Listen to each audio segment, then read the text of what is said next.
Hi student, मैं सुरजीत जाखड़। आज हम लोग अपना नया टॉपिक लेकर आए हैं। हमारे टॉपिक का नाम जो रहेगा वो रहेगा force between two current carrying conductor. Student, इसके अंदर हमारे पास कहता है कि हमने दो पैरेलल वायर्स ले ली। ये एक पैरेलल वायर ये और एक पैरेलल वायर हमारे पास है। हमने दो पैरेलल वायर्स ले ली।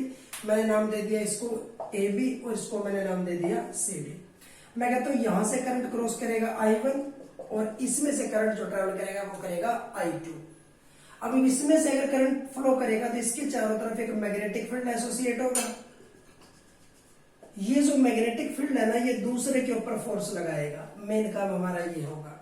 तो सबसे पहले आपको एक चीज याद रखनी है। मैं अगर एबी की बात करूं तो आपको याद रखना है magnetic field induction of the conductor AB due to current I।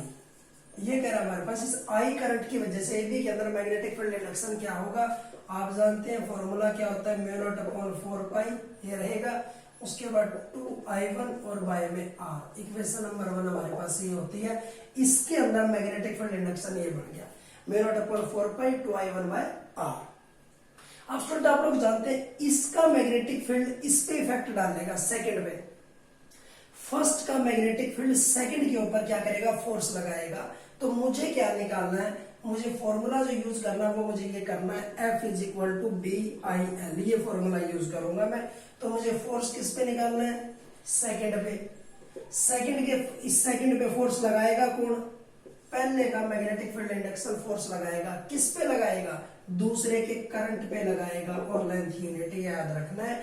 मुझे इसकी वजह से इसके ऊपर इफेक्ट निकालना है। तो फोर्स मुझे निकालना है सेकंड पे। तो सेकंड पे फोर्स कौन लगाएगा, पहले का मैग्नेटिक फील्ड इंडक्शन, ठीक है ना। दूसरा वो किसके ऊपर लगाएगा, दूसरे के करंट के ऊपर लगाएगा और लेंथ हो जाएगी हमारे पास 1। तो मैंने यहां से लिखा F2 इज इक्वल टू, अब यहां हम लोग ये वाली वैल्यू पुट कर देंगे ऊपर वाली ये वैल्यूज। तो V1 की जगह mu not upon 4 pi 2I1 bye R और ये हो जाएगा हमारे पास I2। आपको याद रखना है। अब स्टूडेंट यहां से मैं केस मान लेता हूं। मैंने कहा इफ I1 और I2 हो जाए 1 और हमारे पास R हो जाए 1 तो हमारे पास क्या होगा F2 is equal to 2 into mu not upon 4 pi ये हो जाएगा। याद रहेगा ना। अब आप लोग जानते हैं हमारे पास इसकी वैल्यू क्या होती है। अगर हम लोग F2 निकालेंगे 2 इंटू 10⁻⁷ न्यूटन पर मीटर हमारे पास इसकी वैल्यू रहेगी। तो यहाँ पे ये बोला गया जो फोर्स की वैल्यू रहेगी ना वो इक्वल किसकी होगी, 2 इंटू 10⁻⁷ न्यूटन पर मीटर के बराबर होगी। तो ये तो स्टूडेंट हम लोग इसको निकाल सकते हैं इधर वाली साइड से। अब ये सेम क्वेश्चन मैं उधर से भी निकाल सकता हूं। जैसे अब क्या होगा, अब ये क्वेश्चन मैं दूसरी साइड से प्रूव करूंगा। ध्यान से आपने सुनना है इसलिए मैं डायग्राम भी साफ कर दूंगा, पैटर्न आपने याद रखना। अब यहां मैं क्या करूंगा, अब मुझे इसमें से करंट चलेगा I तो इसके चारों तरफ एक मैग्नेटिक फील्ड जनरेट होगा। अब इसका ये जो मैग्नेटिक फील्ड है ना, इसका ये इस पे असर डालेगा। तो ये क्वेश्चन उल्टा भी चल सकता है। तो कैसे से आप इसको प्रूव करोगे उल्टा, अगर मैं इसको लेके चलता हूं दूसरे तरीके से, तो वहां आपको सिर्फ ये करना होगा कि आप सबसे पहले यहां मैंने निकाला था B1 तो यहां जो निकलेगा इंडक्शन B2 निकलेगा। तो mu not upon 4 pi 2I2 bye R। ये मैग्नेटिक फील्ड इंडक्शन किसकी वजह से, जो सेकंड के अंदर जो करंट है उसकी वजह से। अब ये सेकंड का इंडक्शन किस पे फोर्स लगाएगा, फर्स्ट पे फोर्स लगाएगा। और पहले के मैग्नेटिक हमारे पास जो लगेगा ना, जैसे फोर्स मुझे किस पे निकालना है, अब मुझे फर्स्ट पे निकालना है। लगा कौन रहा है, सेकंड का मैग्नेटिक फील्ड लगाएगा किसके ऊपर, पहले के करंट के ऊपर और लंबाई हो जाएगी 1। फॉर्मूला कहता है BIL लगाना है। अब देखिएगा, अब सेकंड का मैग्नेटिक फील्ड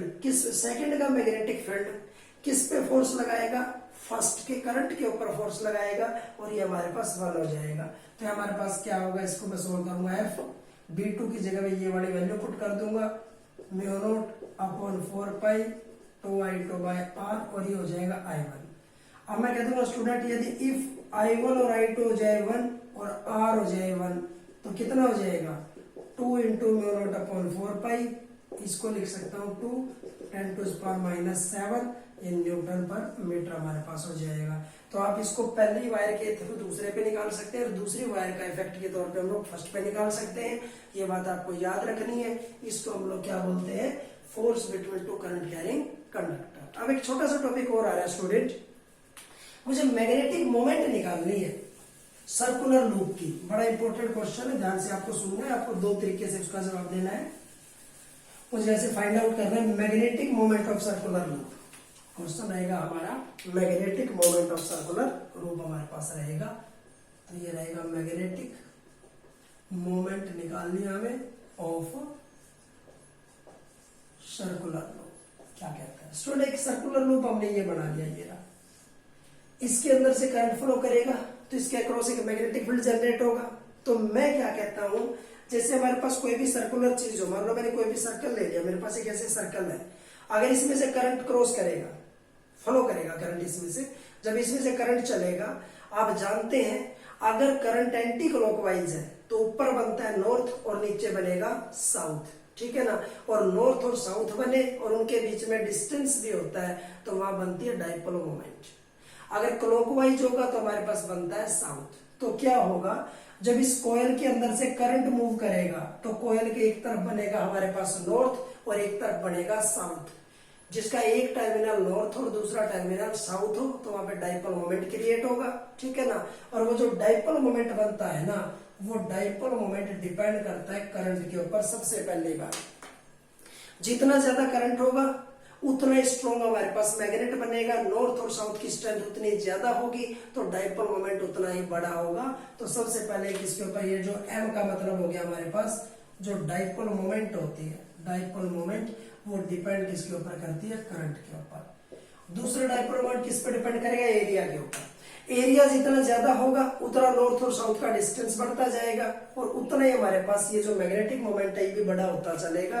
तो जितना सर्कुलर लूप का कॉइल का एरिया बढ़ेगा उतना डाइपोल मोमेंट हमारे पास बढ़ता चलेगा, क्योंकि जितना एरिया बड़ा होगा लूप का, नॉर्थ और साउथ उतना थोड़ा सा दूर होते चलेंगे और उनकी खींचने की पावर, जो उनकी स्ट्रेंथ है वो बढ़ती चलेगी तो डाइपोल मोमेंट भी हमारे पास ज्यादा हो जाएगी गैप बढ़ने से। तो याद रखना है, ये करेगा ऐसे। अब इसको मैं लिख दूंगा m directly proportional I into A. अब मैं इसको हटा के लगा दूंगा I इंटू ए। इस k का नाम क्या है, k का नाम रहेगा डाइपोल कांस्टेंट। k का नाम क्या रहेगा, डाइपोल कांस्टेंट। हम लोग k को नाम देंगे। अब स्टूडेंट यहां से दो केसेस बनते हैं। सबसे पहला केस हमारे पास हो जाए, अगर I1 और A1 हो जाए तो डाइपोल कांस्टेंट किसके बराबर हो गया, डाइपोल मोमेंट के। तो याद रखना है कि dipole constant is equal to the dipole moment if current and area is unity। अगर एरिया और करंट यूनिटी हो जाए तो डाइपोल कांस्टेंट किसके बराबर होगा, डाइपोल मोमेंट के। लेकिन दूसरा केस क्या कहता है हमारे पास, ये तो फर्स्ट केस हो गया। दूसरा केस कहता है हमारे पास इफ अगर K1 हो जाए तो M हमारे पास I और A के बराबर होगा। तो इसका मतलब डाइपोल मोमेंट किसके बराबर हो गया, करंट इनटू एरिया। तो आपको याद रखना है कि dipole moment is equal to product of current and the area, is equal to product of current flowing to the given area के प्रोडक्ट के बराबर हमारे पास हो जाएगा, याद रखना है। अगर बनानी हो इसकी यूनिट तो आप जानते हैं करंट की यूनिट क्या होती है, एम्पियर, एरिया की क्या होती है, मीटर स्क्वायर। आपको याद रखना है, याद रहेगा ना।